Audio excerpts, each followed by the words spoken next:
working with at-risk youth for a while. And so the program that I wanted to introduce to you or reintroduce to you is called Building Bridges. Building Bridges is a not-for-profit organization that provides early intervention and rehabilitation services to at-risk youth. When I say at-risk youth is defined as a young person who is deemed less likely to transition successfully into adulthood. Usually it is a result of low socioeconomic status, insufficient access to resources, and a dysfunctional home life. But what makes Building Bridges unique, I would say we work with critically at-risk youth. So, at-risk youth are usually young people, again, who lack these resources. And so when these resources are not provided to these people, young people that are considered at risk, they turn into critically at-risk youth. So once you're defined or deemed to be critically at-risk youth, you're susceptible to a number of social woes. According to statistics, those kids have like a higher rate of delinquency, they are victims of violence. They tend to use drugs more than their counterparts. They come from abusive home life. They have a higher rate of mental health problems. They have higher rates of depression and tons of other social issues. And so what Building Bridges do is one of the things that we use connectedness with these young people. What does that mean? We have these work groups where we take these kids out into the community and kind of reintroduce them into the community. These programs could be something as simple as we work with the Humane Society.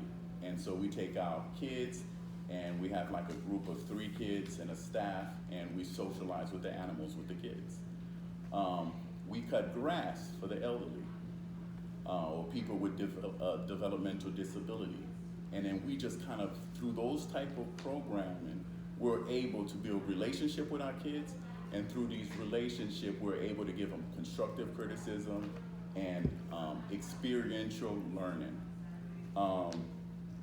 And so I'm gonna introduce Judge Parker, and one of the things that he has been able to do, and this is a judge, he started his own group. It's a CrossFit group, so I'll let him come up here and tell you about it. And then afterward, I would like Brooklyn to get up and tell her story, how she became involved and what she's doing now. Great.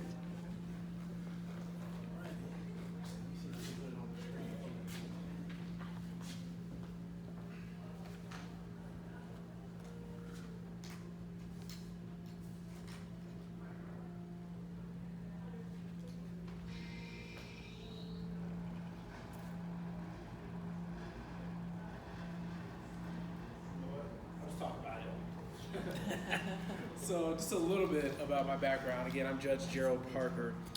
I started my career as a Montgomery County prosecuting attorney and did that for 5 years. Fast forward, after about 5 years in civil practice, and I was appointed as a magistrate. People are like, what's a magistrate? It's basically a baby judge. You all know Judge Capizzi, Judge Kuntz. Remember the old, the belated Judge Kuntz. I pretty much handled all their delinquency cases. And what I noticed was I'm seeing at the time the juveniles of the parents who I prosecuted when I was a prosecuting attorney. Okay. Additionally, after a couple years as a magistrate, I run for judge, and thankfully I was successful and was elected November 6th. Now I'm judge elected here in Montgomery County, the Common Pleas Court, and already I've already seen at least 3 juveniles who are in front of me as a magistrate. And I've seen the parents of the juveniles in front of me as well. One of the things that's been very, very important to me is the cycle. The cycle is something that I've always wanted to be a part of, trying to end, or at least do a good job of slowing down. When you see kids who are in front of you, and then now as they become adults, now they're at the big boy court or big girl court when it comes to the adult system, where we're talking prison, we're talking jail, whereas juvenile court we were more about rehabilitation, making sure that they're ready to turn 18. So when I became a magistrate, a magistrate, I'm one of these workout weirdos who does this thing called CrossFit. It's a workout, high intensity interval training. And I went to the owner of our gym. I said, there's a lot of kids who don't even know that this is going on based off of where they live. And we want to be able to expose them to things that they've never seen. I mean, I don't know how you expect a juvenile to be better if they don't see better. And one of the things that we were able to do was orchestrate a plan with building bridges, with probation, with juvenile court, Centerville CrossFit, where we physically bring young men and women out to Centerville CrossFit, work them out, train them, and by the head trainers there, get them out of their comfort zone, get them learning how to be comfortable with being uncomfortable, which is a part of life. And the goal is twofold. One, they get to see what else is out there and stay active and stay in shape and to develop connections, but it's also a way for the folks in Centerville who may not intertwine or intermingle with those kids who are from other areas, for them to see, wow, these youth are just like my kids. These youth just need an opportunity, just like the opportunity that I've been able to give my kids. Through that process, we've been able to develop relationships with Chipotle, which is local, right around in that area, and Whole Foods. These are two places that many of us take for granted because they're really not that far from many of us who are people who go to Whole Foods or go to Chipotle. But many of the kids don't live near areas where there is a grocery store. And now we're giving them the opportunity when they do well, and you like Chipotle, I know, because we just ate there last night. Where they get that opportunity. So the purpose is to build relationships, and that's what this whole process has been able to do. And this is just one of the programs through juvenile court that I wanted to instill and start. And Luigi, this guy's amazing what he does in bringing these youth to different programs. People always ask, I guess they have this idea that, if you don't want to go to juvenile detention, you got to do 50 push-ups at CrossFit. No, that's not how this works, okay? These youth have the opportunity to choose what they want to do, and some choose CrossFit, some choose, we're working on bikes, and some do things with animals, and as far as taking care of them, and it's just been a great organization that I'm very, very passionate about, because in this opportunity to change the trajectory in a youth's life, I have that opportunity to do so, and you'll hear some more and see a video about it. Thanks. Some of the other programs. One of the programs that we about 2 years ago, we introduced to our kids. And initially when we introduced this program, the kids was like, what? This is for rich people. And it's called yoga. And it's like, where did you guys get this from? So initially when the group started, we started with 2 kids. And it was like, that's weird, But now, to this day, we have about 10 kids who participate faithfully in yoga. They love it. So now we're not only exposing them to just broadening their horizon, but they're actually learning coping skills. Now, some of these methods and approach that they learn in yoga, they could go home and then they could practice themselves when they're going to a stressful situation. So I passed out a newsletter. Behind this, if you look at the newsletter, this young lady won a DYS award for the tremendous improvement that she has displayed and the path that she is on to being really a productive and successful young lady. So I'm going to have Brooklyn come up here and kind of tell whatever she wants to talk about. Are you?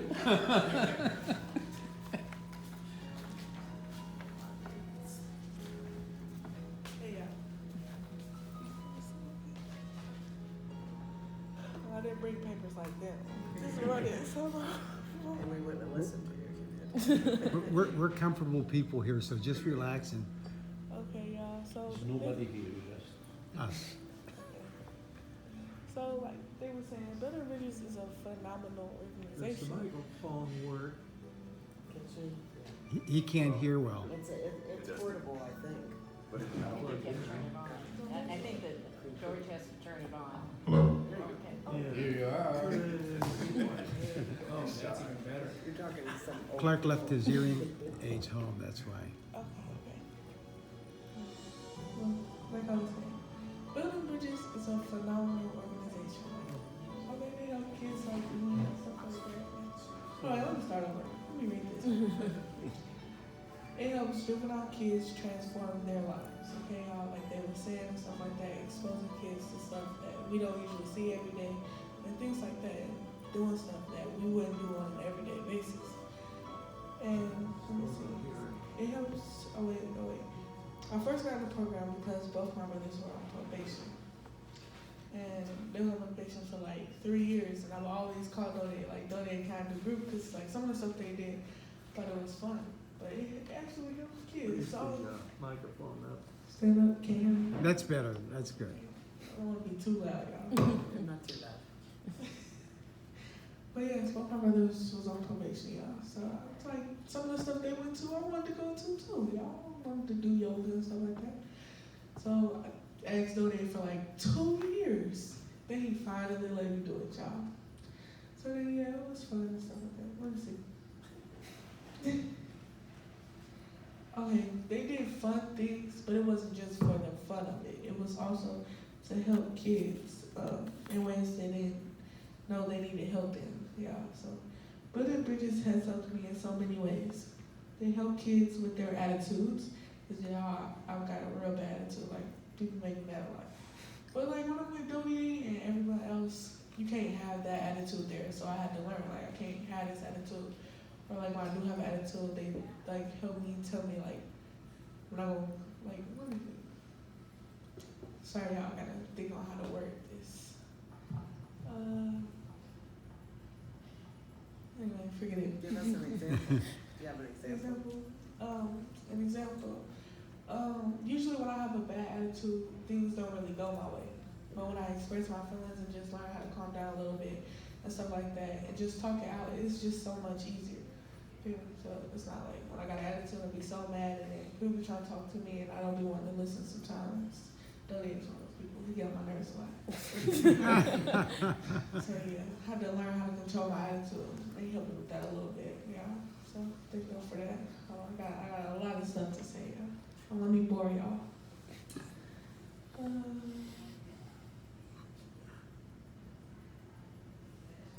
Okay, I've been doing a group for what, like 2 years now, Mr. Dodieu? 2 years now. And that long period of time, when I say long, I mean long.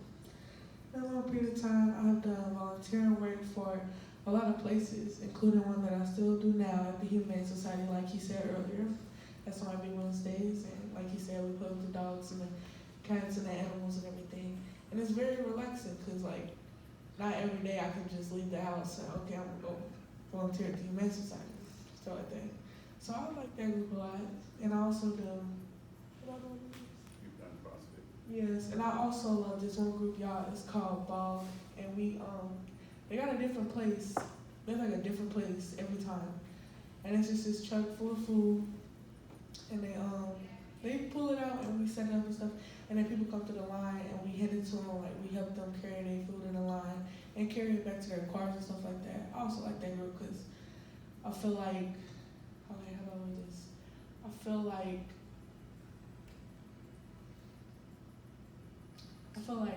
all the help Mr. Dodieu, all the stuff he's helped me with, like the whole Building Bridges program, I kind of feel like I'm giving back in a way. Like I'm helping somebody carry their stuff. Y'all see what I'm Yes, saying? I sure do, yeah. Giving back a little bit, time by time. So yeah, that's how I feel. Let me see, I had a lot of stuff to say. Mr. Dodieu, they all very helpful. Like when I don't have a way to the building or to able to do groups and stuff like that, they pick kids up and need bus passes and stuff like that. And I like that too. And let me think, I have some more stuff to say. We also do a lot of runs. Like they wake up early in the morning, y'all. Like when we do stuff on the weekends and stuff like that, and for the holidays and stuff, like we do 5K runs and 10K runs and stuff like that. We do a lot of runs. I think it's a run on the paper we got. Yeah, we have That a you lot want to of pass out? Yes, y'all. Y'all should tell y'all family and friends about it. But they wake up early in the morning and dedicate their morning not only to come walk and run with us, but to also pick kids up early in the morning for kids who wouldn't be able to attend or make it if anybody didn't pick them up. So kind of like that about them too. Because if it wasn't for them, I would have went to a lot of stuff. Yeah. So. Oh man. Got a lot more stuff to say. Let me see. Don't any best people I know, blah, blah, blah.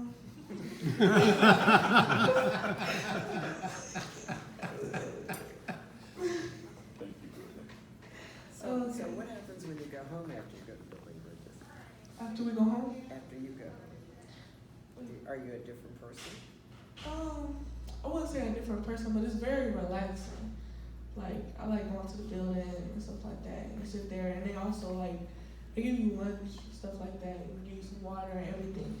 And then we go on phone groups, transportation and all that, so I kind of like it. It's fun for me.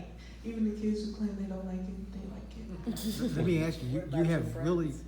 Oh, I'm sorry. you have really great grades. Yes. Tell us about how you get involved with your schoolwork and everything to be an achiever. That's a good question. I was gonna get to that. Last year, my grades wasn't that good at the beginning of the year because, I mean, I just feel like I didn't try. I didn't push myself as I know I could have pushed myself. I was slacking off at the beginning of the school year, basically acting like I didn't care. So yes, Dodieu, he would call up there and ask my teachers like how I was doing and stuff like that, and they was telling on me.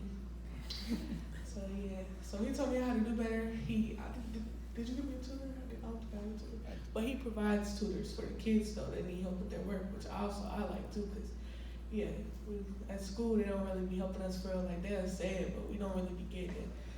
So I like Mr. Dodieu and his tutors. But yeah, see, I had bus passes to get back and forth to school and stuff like that. But if it wasn't for Mr. Dodieu, y'all, like pushing me for real, I probably wouldn't have got the grades I had because I probably would have still been slacking off like I was in the beginning of the school year. So I had like D's and F's, Mr. Dodieu. It wasn't good, y'all. And then last quarter, fourth quarter, when school got out, I had all A's and 1 B. And I was Let's hear it. so proud of myself. That's fantastic. I think, I have always been involved with children, Yeah. with junior achievement over 20 years. This year is 20 years. And I've done mostly Dayton Public Schools. And it's so refreshing to see someone who's actually making a difference with her life.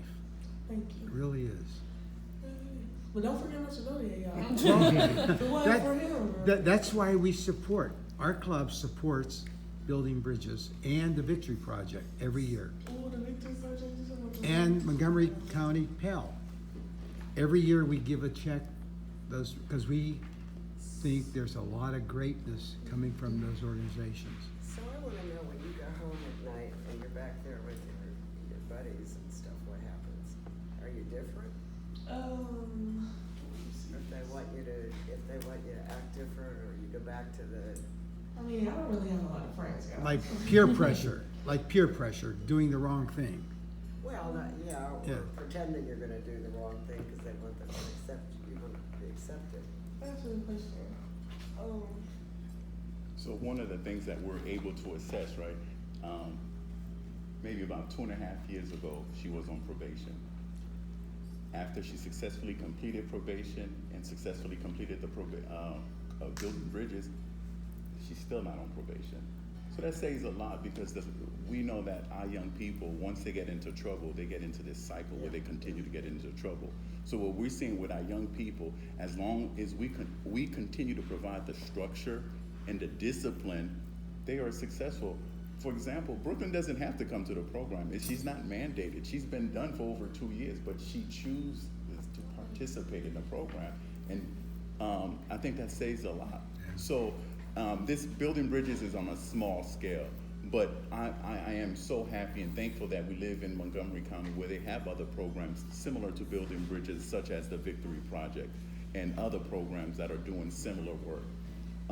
We see that if we structure time and we provide discipline, our young people tend to be successful. And she is a perfect example. two and a half years, no probation. And A's. And here's the kicker, right? The state to incarcerate a kid spends over $80,000 for 6 months to incarcerate a kid. And in the Building Bridges program, I would say it's under $400 if you break it down for each youth. And we have a much better success rate. Yeah. So just a couple of more You're things. trying to steal my thunder. Anyway, I thought I would answer to your question. It's like Q&A. I know, right? I just wanted to get her warmed up for you, right? Tony and I would hassle with this. Yes, I just thought of a great answer to that. Usually when I do stuff, like, for an example, like talking in class, I used to talk in there all the time. I'm very talkative, so I would never do no work at all. I used to talk and everything. And then, like, closer to the end of the year, when I wanted to get my grades up and stuff, like, my friends, they would continue to talk to me, knowing I was trying to do the work. So I just had to tell my friends, like, y'all, we can't talk. We gotta get this work done. 'Cause, I mean, work not easy. Like, if we don't do it, they gonna fail. And I know my grades was good, and I didn't want to have good grades, and my friends was failing. So I was like, all right, I might help y'all with a little work, but y'all gonna have to wonder. I can't help somebody who don't want to be helped. So, yeah. That too. So that's how it is. Like, cause my brother, he was on probation too. So like, when he came home from like groups and stuff like that, he didn't go out there and do all that stuff with his friends. He started staying in the house more and stuff like that, and telling his friends like, "Nah, I don't want to do that. I don't think you should do it," and stuff like that. So I honestly think I think it's a good program. Well, I know it's a good program now, but I think yeah. So hold on, I have much to say for no answer to my thunder. If you try to help somebody that in the beginning show that they don't need more help, or they have an attitude about it, or they have a personality, do you try a little bit harder, or you just give up? I mean, it depends on how hard the situation is. I'm just playing, but if I feel like they need help, and cause some people just feel like they can do everything on their own, or they very independent. So if I know somebody need help, but they acting like they don't need help, I want to keep trying, cause I don't want them to like suffer in silence. So try to help and stuff like that, and like do stuff without them asking and stuff like that, and stuff like that. Cause my friend, she didn't tell me she needed help, but when I see that report card, I said, "You need help." She had like 5 F's. I said, "Tanika, we can't do this." I had to help her with her grades. I was helping her in classes that I didn't even have. So, yes, y'all. That's great. Let me see. Oh, yes. Okay, so when we do work groups, like, we get paid to do work groups. But, like, honestly, I feel like if Dodieu wasn't paying us, I feel like we would probably still do work groups, because it is just, I feel like, it's very exciting to me. I like it a lot. Might do group today, y'all. But yeah, I like it a lot. So let me see. I think I have more stuff to say. I just be real nervous, y'all. So let me see.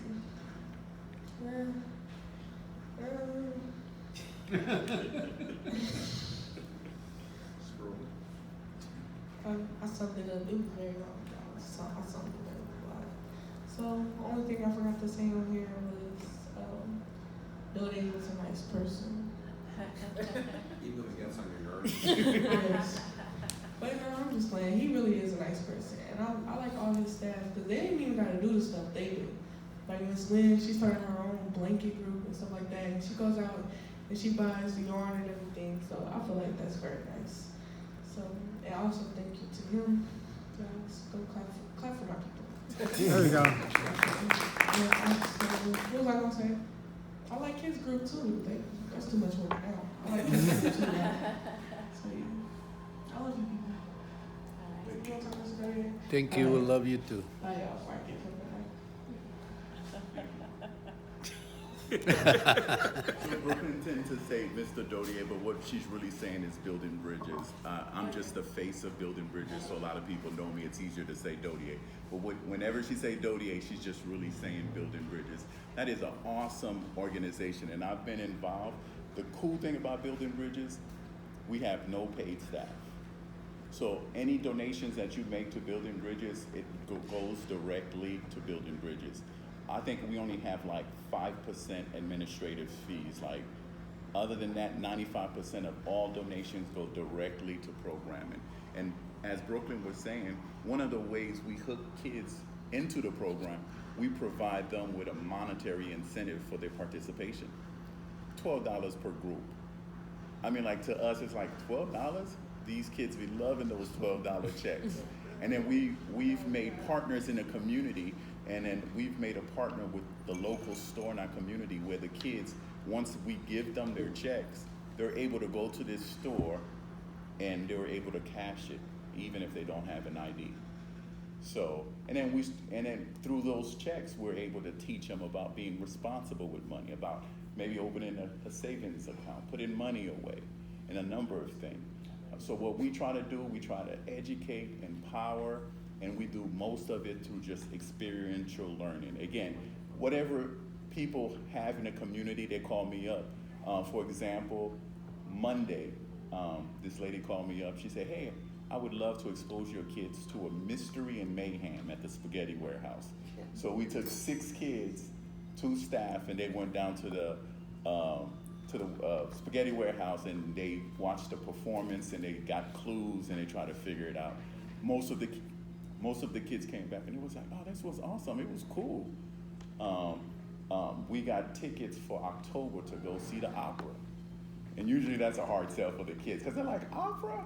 Again, you know, but once they go, I had few years ago, I had a kid who was a performing arts student at Stivers. She loved opera. She loved it. But again, for so long, I think our community have just kind of turned our backs on at-risk kids. When we see them, we don't treat them right. But the way that we're gonna fix the problem is to provide them with alternative. Yeah, it's easy for us to say, don't do drugs, don't be in a street gang, but what is the alternative to that? And this is where Building Bridges come in. And we can be successful, and I wanna definitely thank the Civitan Club, because for organizations like this is why we've been around for so long. We've been around since 1974, 45 years, and we're still going strong. Who started it? Mike Pratt. Okay. And actually, he wrote an article in this newsletter. So lastly, I'm gonna play this video. We just updated our Building Bridges video. It's very short. It's about maybe four minutes. So I'll play it for you guys.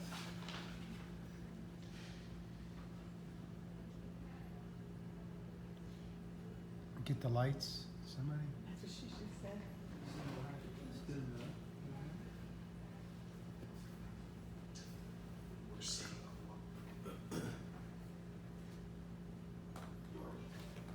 Where the lights? He's getting People today are a group of people that want things now. That right now mindset can be both a blessing and a curse. We're seeing a lot of crimes being committed at higher degrees from younger folks from 14, 15, 16, 17, 18 and up. The biggest thing that needs to change is having a community around you and around a young person. The mission of Building Bridges is to act as a safety net for at-risk youth in Montgomery County by intervening and redirecting their lives to innovative programming. We work with a variety of different organizations in the community that gives back to people in the community. They get positive affirmation from the community, and they feel good about themselves. It's all voluntary. It's all based on private contribution. All the staff are either county employees of the juvenile court, or they're volunteering. By doing that, you get all this energy, all this excitement, all this wanting to make the world better. And that's the hope of Building Bridges. I want to say Building Bridges is a great program. I say it helped me a lot. I feel like I was a little lost before I met the program, but I feel like it gave me a clear picture of what I should be doing. Learning how to take care of myself, get myself out of bad situations, and make better choices. My mom, she raised me and my brother and my sisters by herself. My mom, she also is bipolar schizophrenic. I had no structure, I had no rules. I essentially did what I want Building bridges, it impacted my life by giving me a work ethic. So I'm currently still striving and doing what I have to do to make sure me and my family are financially stable, no matter what it takes. So. I came from a drug environment. Both of my parents was on drugs. Started building bridges when I was like 15 and kind of opened my eyes to life outside of like hanging around the neighborhood. I'm more of a planner now, is what I would say. I used to just think before I acted, but now I got like years, terms, long plans, and future I want to provide for my kids that I didn't have, or just things like that. So A lot of our inner city youth don't have anybody else. So, better question is, why not build bridges? It literally made me a better person. I became a mom at 15. I had motivation. I had mentors who actually helped me in school and outside of school, even when it became to get things for my daughter that I wasn't able to get, or help with my family. They were there. I grew up in a single family home, just my mother, who actually was an alcoholic and pretty abusive, physically, verbally. I was on probation through the juvenile court system. They felt that it would be best if they sent me to a program called Building Bridges. And that's when my whole life changed. Dealing with rejection from my mom, I was placed in a foster home. I do remember one instance with my foster parents, and I had come home from school, and both of them were sitting there crying. And my foster dad looked at me and he said, "Julie, there's something you need to know. No matter where you go in life, no matter where you end up, we will always love you." That was a life-changing moment for me, because I'd never been told that. I realized that my foster parents and Building Bridges saved my life. Kids can be reclaimed. We don't have to reject them. When you understand all the dynamics, sometimes you aren't asking the question, why is this kid in trouble? But how is this kid as good as they are, knowing all that they've been exposed to? When you do that, then you can feel like, I'd like to be a part of this. I could be a mentor. The world really has become better because of the stories that are being told of kids that went through the program and now in their 30s, 40s, and 50s are changing the